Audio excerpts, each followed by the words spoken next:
Hello guys, அனைவருக்கும் வணக்கம்.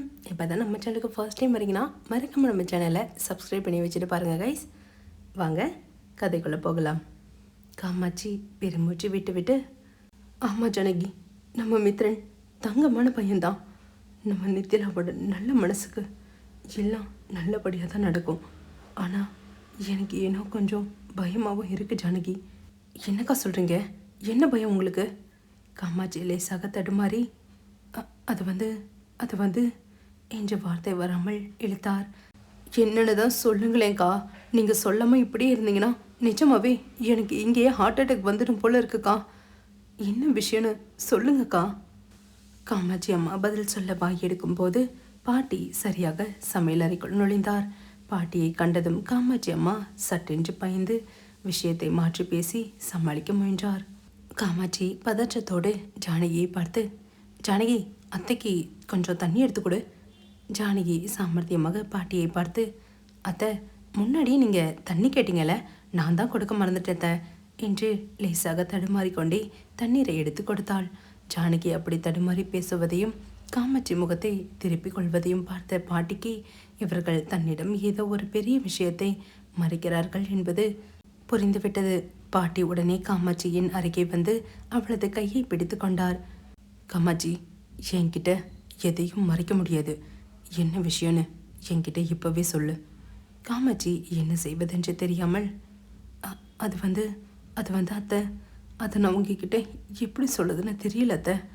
பாட்டி மருமகளின் கையை இன்னும் இறுக்கமாக பற்றி கொண்டு, இங்கே பாரு காமாட்சி, எதுவாக இருந்தாலும் சரி, இந்த அத்தைக்கிட்ட தயங்காமல் சொல்லு.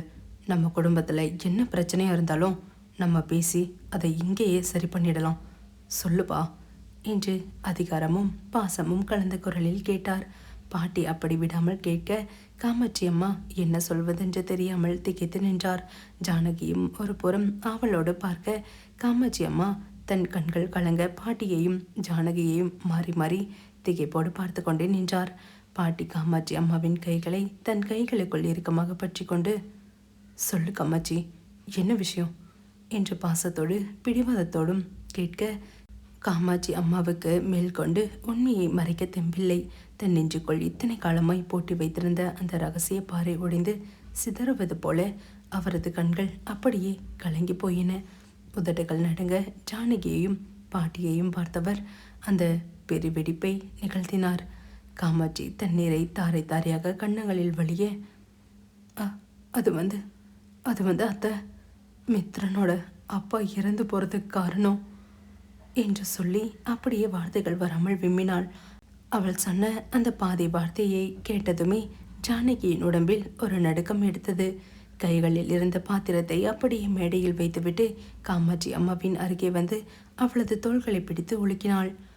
ஜானகி அதிர்ச்சியில் கண்கள் அகல பெரிய பதற்றத்தின் உச்சத்திற்கே சென்று, என்னக்கா, என்ன சொன்னீங்க? மித்ரனோட அப்பா இறந்து போனதுக்கு காரணமா? என்னக்கா சொல்றீங்க? எனக்கு ஒண்ணுமே புரியலையே. தயவு செஞ்சு பாதியில் நிறுத்தாம என்ன விஷயம்னு முழுசா சொல்லுங்கக்கா. என்னாச்சு என்று கத்தினாள். பாட்டியும் மருமகளின் முகத்தையே தீர்க்கமாக பார்த்து கொண்டிருக்க காமாட்சி அம்மா தன் நெஞ்சில் கை வைத்து கொண்டு தேம்பி தேம்பி அழுது கொண்டே அந்த அதிர்ச்சியான ரகசியத்தை முழுமையாக உடைத்தாள்.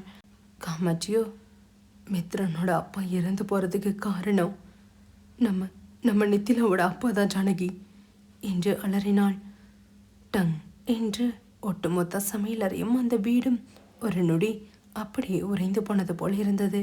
காமாட்சி அம்மா சொன்ன அந்த ஒற்றை வார்த்தை அங்கே நின்றிருந்த பாட்டியின் காதுகளிலும் ஜானகியின் காதுகளிலும் பேரிடியை வந்து இறங்கியது. மித்ரனை தன் சொந்த பேரனாக நினைத்து அவனுக்கு தன் பேத்தி நித்திலாவை திருமணம் செய்து வைக்க இவ்வளவு சந்தோஷமாக ஏற்பாடுகளை செய்து கொண்டிருக்கும் இந்த நேரத்தில் நித்திலாவின் அப்பாதான் மித்ரன் அப்பாவின் மரணத்திற்கு காரணம் என்ற கொடூரமான உண்மை வெளிவந்ததும் பாட்டியும் ஜானகியும் அப்படியே அதிர்ச்சியின் உச்சத்துக்கே சென்று ரத்தம் உறைந்து போய் சிலையாக உறைந்து நின்றனர். காமாட்சி அம்மா தன் முகத்தை மூடிக்கொண்டு சமையலறை சுவரோரமாக சாய்ந்து கதறி அழுது கொண்டிருந்தார். அந்த சமையலறைக்குள் ஒரு பயங்கரமான நெஞ்சை உழுக்கும் நிசப்தம் நிலவியது. ஜானகி அதிர்ச்சியில் உறைந்து போய் கண்ணீர் மல்க, என்னக்கா சொல்றீங்க? மித்ரனோட அப்பா இருந்ததுக்கு நித்திலா அப்பா தான் காரணமா? எனக்கு ஒன்றுமே புரியலையக்கா, முழுசா சொல்லுங்க. பாட்டி காமாட்சியின் கையை இன்னும் இறுக்கமாக பிடித்து அதிர்ச்சியோடு, காமாட்சி, என்னடி சொல்ற? ஏன் மகன் ஏன் மகன் எப்படி மித்ரன் அப்பாவோட மரணத்துக்கு காரணமாக முடியும்? தெளிவா சொல்லுடி. காமாட்சியோ, ஆமா அத்தை, ஆமா ஜானகி, பல வருஷத்துக்கு முன்னாடி மித்ரனோட அப்பாவும் நித்திலா அப்பாவும் பார்ட்னர்ஸாக சேர்ந்து தான் பிஸ்னஸ் பண்ணாங்க. அப்போ அந்த கம்பெனியில் யாரோ பண்ணின ஒரு பெரிய பண மோசடி, துரோகம், எல்லா பழியும் அப்படியே நித்திலா அப்பா மேலே வந்து விழுந்துடுச்சு. காமாட்சி அம்மா சொல்ல சொல்ல பாட்டியும் ஜானகியும் வாயடைத்து போய் கேட்டுக்கொண்டிருந்தனர். காமாட்சி நெஞ்சில் கை வைத்து கொண்டு கதறி அழுது, தான் உயிர் நண்பனே தனக்கு துரோகம் பண்ணிட்டான்னு நினச்சி மித்ரனோட அப்பா அந்த அதிர்ச்சியிலே நெஞ்சு வலி வந்து இறந்துட்டார் அத்தை. ஆனால் நிஜத்தில் நித்திலா அப்பா அந்த துரோகத்தை பண்ணவே இல்லை. ஆனால் எல்லா பழியும் தான் மேலே விழுந்ததை அவரால் தாங்கிக்கவே முடியலை. தன் நண்பனோட மரணத்துக்கு தான் தான் மறைமுக காரணம் ஆகிட்டோன்ற அந்த பெரிய குற்ற உணர்ச்சியிலே நித்திலா அப்பா இந்த ஊரை விட்டு ஓடி போயிட்டாரு ஜானகி. ஜானகி பதற்றத்தோடு, அப்புறம் அப்புறம் என்னாச்சுக்கா? நித்திலா அப்பா இப்போ எங்கே இருக்காரு? காமாட்சி ஏக்கத்தோடு கதறி அழுது, இப்போ இப்போ நித்திலா அப்பா எங்கே இருக்காரு? எந்த ஊரில் தான் அடையாளத்தை மறைச்சு வாழ்ந்துட்டு இருக்காரு? இல்லை நிஜமாவே உயிரோட தான் இருக்காரா, இல்லை இறந்துட்டாரான்னு கூட இந்த நிமிஷம் வரைக்கும் எனக்கு தெரியாது அத்தை. இப்போதைக்கு மித்ரனுக்கு இந்த உண்மை தெரியாது. ஆனால் ஒருவேளை மித்ரன் தன்னோட அப்பா இறந்ததுக்கு காரணம் நித்திலாவோட அப்பா தானே தெரிய வந்தா அவன் சும்மா சும்மா இருப்பானாத்த. நம்ம நித்திலாவோட வாழ்க்கையை மொத்தமாக நாசமாயிடும். அவளை வீட்டை விட்டு துரத்திடுவாத்த. அதை நினச்சிதான் ஏன் வயிறு பதறுது என்று காமாட்சி அம்மா கதறி அழுதார். காமாட்சி அம்மா உடைத்த அந்த பெரிய உண்மை சமையல் அறைக்குள் ஒரு பேரதிர்ச்சியை ஏற்படுத்தியது. மித்ரனுக்கு இப்போதைக்கு இந்த உண்மை தெரியாது என்றாலும் எப்படியாவது இந்த உண்மை அவனுக்கு தெரிய வந்தால் நித்திலாவின் வாழ்க்கை என்னவாகும் என்கிற மரண பயம் பாட்டியின் முகத்திலும் ஜானகியின் முகத்திலும் அப்படியே அப்பட்டமாக தெரிந்தது. மூவரும் அப்படியே திகைத்து நின்றனர். காமாட்சி அம்மா சொன்ன அந்த பயங்கரமான உண்மையை கேட்டு அதிர்ச்சியில் உறைந்து போயிருந்த பாட்டியும் ஜானகியும் மெதுவாக அந்த அதிர்ச்சியிலிருந்து மீண்டு வந்தனர். ஆனால் பாட்டியின் மனதில் அடுத்த வினாடியே ஒரு பெரிய கேள்வி எழுந்தது. காமாட்சி அம்மாவின் கைகளை தளர்த்தாமல் தன் புருவங்களை சுருக்கி சந்தேகத்தோடும் ஆதங்கத்தோடும் கேட்க தொடங்கினார். காமாட்சி, நீ சொல்றதெல்லாம் கேட்டு என் நெஞ்சே வெடிச்சிடும் போல இருக்குடி. ஆனால் எவ்வளோ பெரிய விஷயத்த இத்தனை நாளா எங்ககிட்ட சொல்லாம ஏண்டி மறைச்ச? எவ்வளவு நாள் கழிச்சு இப்போ கல்யாண வேலைகள் நடக்கிற நேரத்தில் வந்து இதை சொல்றியே, ஏன் ஏன் இத்தனை நாளை எங்ககிட்ட ஒரு வார்த்தை கூட சொல்லலை என்று சத்தமாக கேட்டார். ஜானகி அழுது கொண்டே காமாட்சியின் தோளை பிடித்து, ஆமாக்கா, அத்தை கேட்கறது நிஜம்தானே? அத்தான் தலைமறைவானதுக்கு இதுதான் காரணம்னா அதை ஏன் இத்தனை வருஷமா எங்ககிட்ட சொல்லாம நீயே மனசுக்குள்ள வச்சு புழுங்கிக்கிட்டு இருந்த?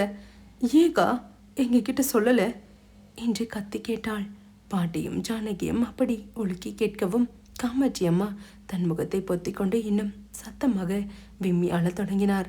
தலையை இருபுறமும் மாட்டி தனக்கு இது இத்தனை நாளா தெரியாது என்பதை போல சொல்லி கதறினார். காமாட்சி கண்களில் இருந்து கண்ணீர் குதித்தோட விம்மி விம்மி அழுது கொண்டே, ஐயோ அத்தை, ஐயோ ஜானகி, எனக்கு மட்டும் இந்த விஷயம் முன்னாடியே தெரிஞ்சிருந்தா நான் ஏன் உங்ககிட்ட மறைக்க போகிறேன்? நிஜமாவே எனக்கு இத்தனை நாள் இந்த உண்மை தெரியாது அத்தை. இன்னைக்கு காலையில் தான் வீட்டை சுத்தம் பண்ணும்போது அந்த பழைய நியூஸ் பேப்பரில் எல்லாம் என் கைக்கு கிடைச்சது ஜானகி. காமாட்சி அம்மா அப்படி சொன்னதும் பாட்டியும் ஜானகியும் விசித்திரமாக அவளையே பார்த்தனர். காமாட்சி குரல் தழுதழுக்க அழுது கொண்டே, அந்த பழைய பிஸ்னஸ் மோசடி நியூஸ் பேப்பரை எடுத்து படித்து பார்த்தப்பதான் அதில் மித்ரனோட அப்பா ஃபோட்டோவும் இருந்ததத்தை. நம்ம வீட்டுக்கு மித்ரன் வந்து போனதில் இருந்து அவனோட முகம் என் மனசில் அப்படியே பதிஞ்சு போயிருந்தது. இன்னைக்கு அந்த பழைய பேப்பரில் இருந்த மித்ரனோட அப்பா ஃபோட்டோவை எடுத்து பார்த்தப்போதான் அது மித்ரனோட அப்பா தான் எனக்கு அப்பட்டமாக தெரிஞ்சதத்தை. அது தெரிஞ்ச அந்த வினாடியிலிருந்து என் மனசில் கொஞ்சம் கூட நிம்மதியே இல்லாத. என் மனசு செத்து போச்சு ஜானகி என்று நெஞ்சில் அடித்து கொண்டார். ஜானகி வாயடித்து போய், அப்போ இன்னைக்கு தான் உங்களுக்கு இந்த விஷயமே தெரியுமா? காமாட்சி கண்ணீரை துடைத்து தெம்பில்லாமல், ஆமா ஜானகி, இன்னைக்குதான் இந்த கொடூரமான உண்மை எனக்கு தெரிஞ்சது. அது தெரிஞ்சதுல இருந்து என் உடம்பெல்லாம் நடுங்கிட்டே இருக்காத்த. நாளைக்கு காலையில எல்லாரும் முகூர்த்த புடவை எடுக்க போறோன்னு மித்ரன் வந்து அவ்வளோ சந்தோஷமா சொல்றான். ஆனா எனக்கு உள்ளுக்குள்ள மரண பயம் உசுரை எடுக்குதாத்த. எங்க நித்திலாவோட அப்பாவால தான் அப்பா செத்தாருன்ற உண்மை மித்ரனுக்கு தெரிஞ்சா இதனால நம்ம நித்திலாவோட வாழ்க்கை பாழாயிடுமோன்னு என் வயிறு பத்தி எரியுதாத்த. என் மகளோட வாழ்க்கை நடு தெருவுக்கு வந்துடுமோன்னு எனக்கு ரொம்ப ரொம்ப பயமா இருக்கத்த என்று பாட்டியின் காலடியில் விழுந்து கதறி அழுதார். காமாட்சி அம்மா பாட்டியின் கால்களை பற்றி கொண்டு சமையலறை தரையில் அமர்ந்து கதறுவதைக் கண்டு பாட்டியும் ஜானகியும் என்ன செய்வதென்று தெரியாமல் ஒட்டுமொத்தமாக கண்ணீரில் மூழ்கினர். அந்த சமையலறை முழுக்க ஒரு பெரும் சோகமும் நித்திலாவின் வாழ்க்கையை பற்றிய பயமும் ஒட்டுமொத்தமாக சூழ்ந்து கொண்டது. கீழே சமையலறையில் ஒரு பெரிய புயல் வீசிக்கொண்டிருக்க மாடியில் தன் காதலி நித்திலாவின் அறை கதவருகே வந்து நின்றான் மித்ரன். முகத்தில் ஒரு குறும்பு புன்னகையோடு அந்த அறையின் கதவை மெதுவாக டக் டக் டக் என்று தட்டினான். அந்த நேரத்தில் அறையின் உள்ளே தன் புத்தகங்களை அடுக்கிக் கொண்டிருந்த நித்திலா கதவு தட்டும் சத்தம் கேட்டு அது தன் அம்மாவாகத்தான் இருக்கும் என்று நம்பினாள். அதனால் வாசலில் யார் நிற்கிறார்கள் என்று நிமிர்ந்து கூட பார்க்காமல் கதவை மட்டும் திறந்துவிட்டு தன் பாட்டிற்கு அலமாரி நோக்கி திரும்பி நடந்து கொண்டே பேசத் தொடங்கினாள். நித்திலா அலமாரியில் புத்தகங்களை அடுக்கிக் கொண்டே செல்ல கோபத்தோடு, மா, நான் உங்ககிட்ட எத்தனை தடவைம்மா சொல்லியிருக்கேன், எடுத்த பொருளை எடுத்த இடத்துல வைங்கன்னு. இங்கே பாருங்க, என்னோட புக்ஸ் எல்லாத்தையும் இப்படி மாற்றி மாற்றி வச்சிருக்கீங்க. எல்லாம் எப்படி களைஞ்சு கிடக்குன்னு பாருங்கம்மா என்று சலித்து கொண்டே புக்ஸை அடுக்கினாள். நித்திலா பாட்டிற்கு பேசிக்கொண்டே இருக்க கதவை திறந்து கொண்டு உள்ளே நுழைந்த மித்ரனோ கைகளை கட்டி கொண்டு அவளது குறும்புத்தனமான பேச்சை ரசித்து பார்த்தபடியே அமைதியாக நின்றான். நித்திலா புத்தகத்தை அடுக்கிக் கொண்டே பின்னால் இருந்து எந்த பதிலும் வராததால், என்னம்மா இது, நான் இவ்வளோ சொல்லிட்டு இருக்கேன், நீங்கள் என்னடானா பதிலே சொல்லாமல் அமைதியாக நிற்கிறீங்க, எதுக்காக என் புக்ஸ் எல்லாத்தையும் இப்படி களைச்சி போட்டிருக்கீங்கன்னு கேட்குறேன்ல என்று சொல்லிக்கொண்டே சட்டென்று பின்னால் திரும்பினாள். ஆனால் அங்கே அவள் எதிர்பார்த்த அவளது அம்மா இல்லை. சுத்தி முத்தி பார்த்தாள். அறையின் வாசலில் யாரும் இல்லை. என்னடா இது, கதவை தட்டிட்டு அம்மா எங்கே போனாங்க என்று அவளுக்கு புரியவில்லை. நித்திலா அறையின் நாலாபுறமும் பார்த்தபடி, எங்கே போனாங்க அம்மா? மா, அம்மா எங்கே இருக்கீங்க என்று கூப்பிட்டாள். நித்திலா தேடிக்கொண்டிருக்கும் அதே வினாடி அவளுக்கு பின்னால் பூனை போல மறைந்து நின்றிருந்த மித்ரன் டக்கென்று முன்னே வந்து அவளது இரு கண்களையும் தன் கைகளால் பின்னாடி இருந்து மென்மையாக மூடினான். சட்டென்று கண்கள் இரண்டதும் நித்திலா பதறிப்போனாள்.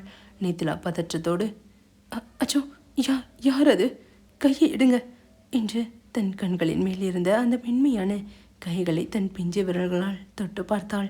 அந்த விரல்களின் ஸ்பரிசத்தையும் கையில் இருந்த வாட்சையையும் தொட்டு பார்த்த அடுத்த மைக்ரோ வினாடி அது தன் காதலன் மித்ரன் கைகள் தான் என்பதை நித்திலா அக்மார் துல்லியமாக கண்டுபிடித்து விட்டாள்.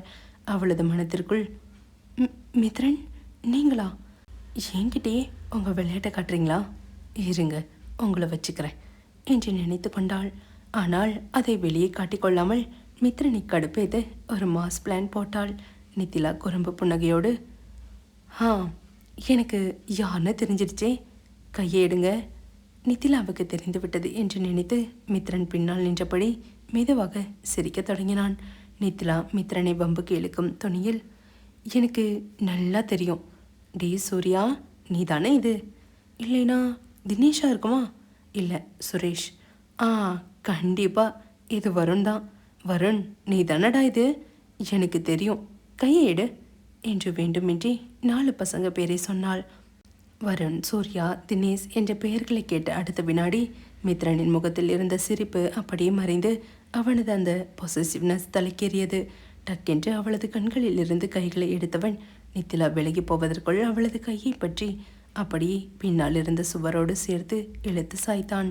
அவளது கழுத்துக்கு அருகே தன் கையை வைத்து அவளை நகராதபடி லாக் செய்து தன் முகத்தை அவள் அருகே கொண்டு வந்தான்.